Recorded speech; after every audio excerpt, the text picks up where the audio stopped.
শ্রী গুরু প্রেমানন্দে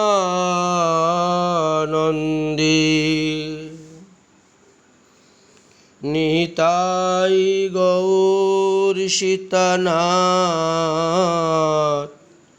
হরি হরি বল। গুরুবে গৌরচন্দ্রায়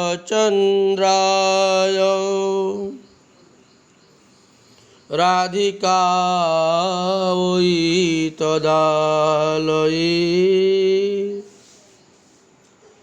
কৃষ্ণায় কৃষ্ণ ভক্তায় তদ্ভক্তায় নমো নমঃ। সুধী ভক্তবৃন্দগণ, শ্রী শ্রী নরোত্তম দাস ঠাকুর মহাশয় বিরচিতা শ্রী শ্রী প্রেমভক্তি চন্দ্রিকা নামক গ্রন্থের 52টি প্রার্থনার কথা উল্লেখ করেছিলেন। তার মধ্যে আমরা 44 নং প্রার্থনা পর্যন্ত আস্বাদন করেছি। এখন আমরা 45 নং প্রার্থনার সুধা কণিকা আস্বাদন করব। আহা প্রভু কর দয়া করুণা তোমার, মিছা মায়া জালে তনু দহেছে আমার। কবে হেন দশা হবে সখী সঙ্গ পাব, বৃন্দাবনে ফুল গাথি দুহারে পরাব। সন্মুখে বসিয়া কবে চামর ডোলাব, অগুরু চন্দন গন্ধে দুই অঙ্গে দিব।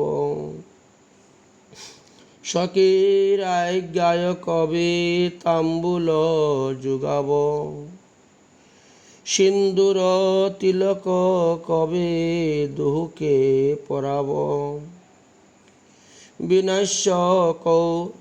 বিলাস কৌতুক খেলি দেখিব নয়নে, চন্দ্রমুখ নিরখিব বসিয়ে সিংহাসনে। সদা সে মাধুরী দেখি মনের লালসে, কতদিনে হবে দয়া নরোত্তম দাসে। শ্রী নরোত্তম দাস ঠাকুর মহাশয় দৈন্যবশত নিজেকে সাধারণ মায়াবদ্ধ মানুষ মনে করিয়া শ্রী ভগবানের করুণা প্রার্থনা করিতেছেন। বাহ্য দশাতেও স্বরূপ আবেশে অতি সানন্দ নিজেকে শ্রী রাধার কিঙ্করী বলিয়াই মনে করিতেছেন।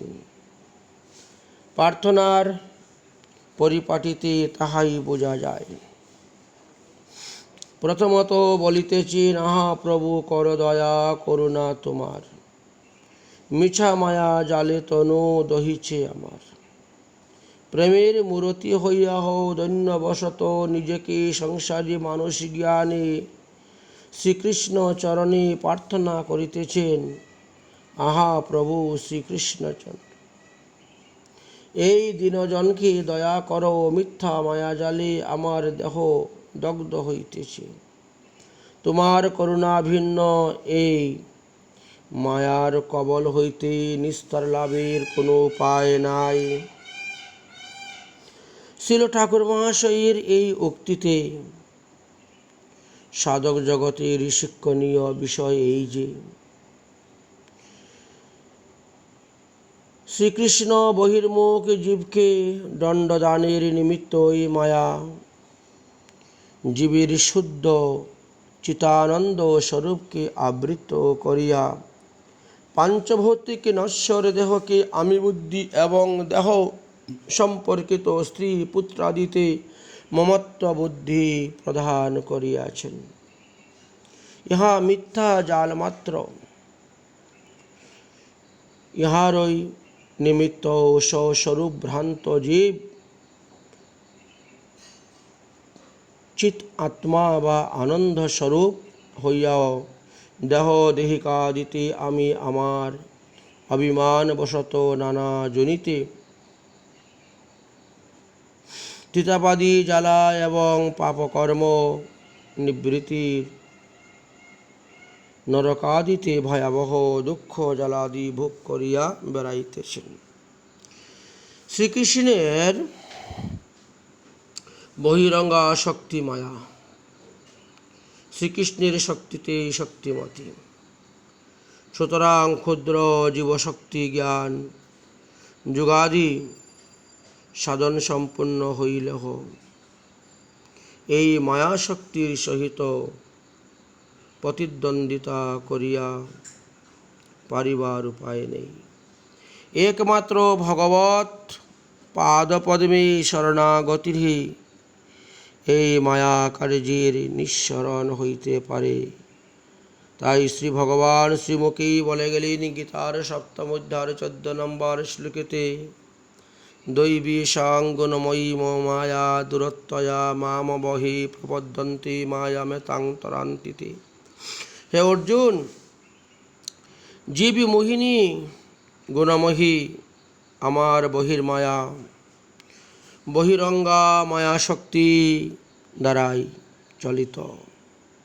এই মায়াশক্তি অতি দূর অতিক্রমণীয়।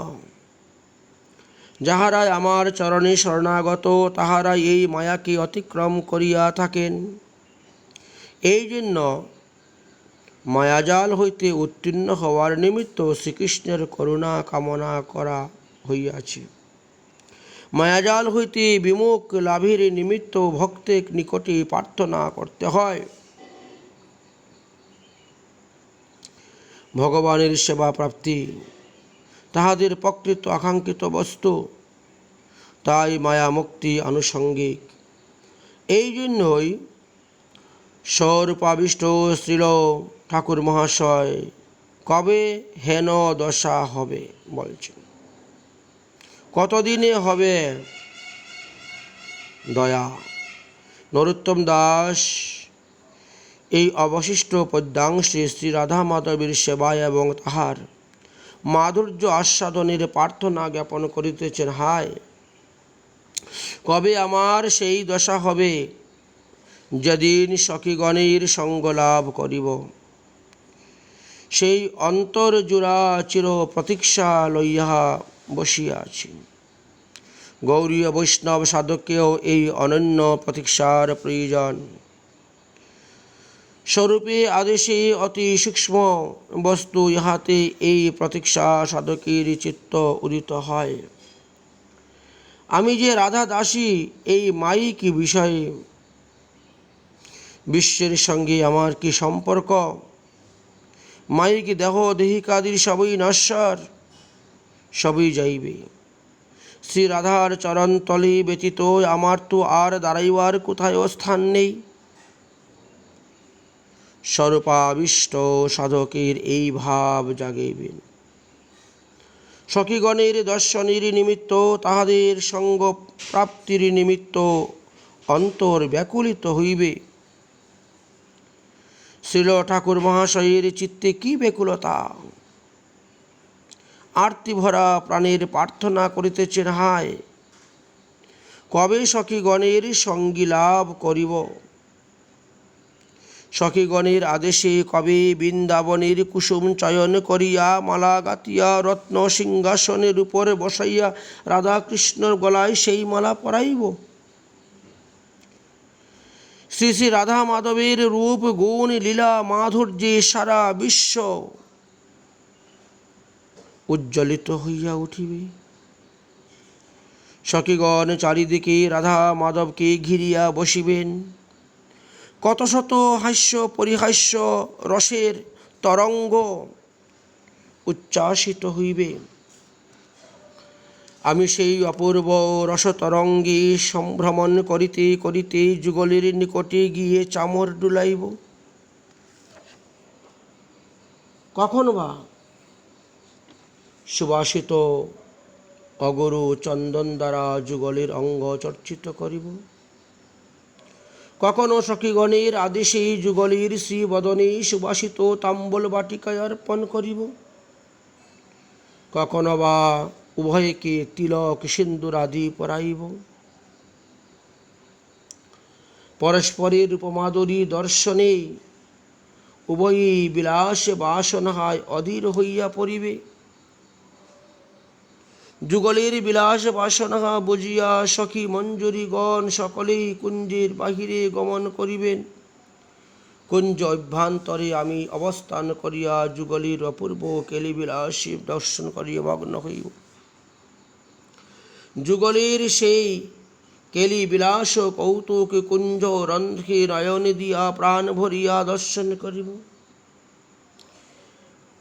বিলাসের অবসান হইবে, সেবার সময় বুঝিয়া কুঞ্জের ভিতরে প্রবেশ করিয়া যুগলের বেশভূষণাদি সম্পূর্ণ করিয়া রত্ন সিংহাসনে বসাইব এবং চামর ব্যঞ্জনাদি সেবা করিতে করিতে নয়ন ভরিয়া সেই যুগলরূপ মাধুরী দর্শন করিব।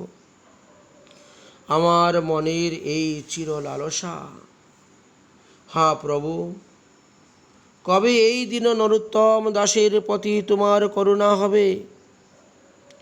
যেদিন তোমার এই সুচির লালসা বা বাসনা পূর্ণ হইবে, রাগ সাধকেরও সেই দিন শাশ্বত বাসনায় অন্তর জুড়াইয়া বিরাজ করিয়া থাকবে। লালসা বা লোভই হইতেছে রাগানুগা ভজনের প্রাণবন্ত।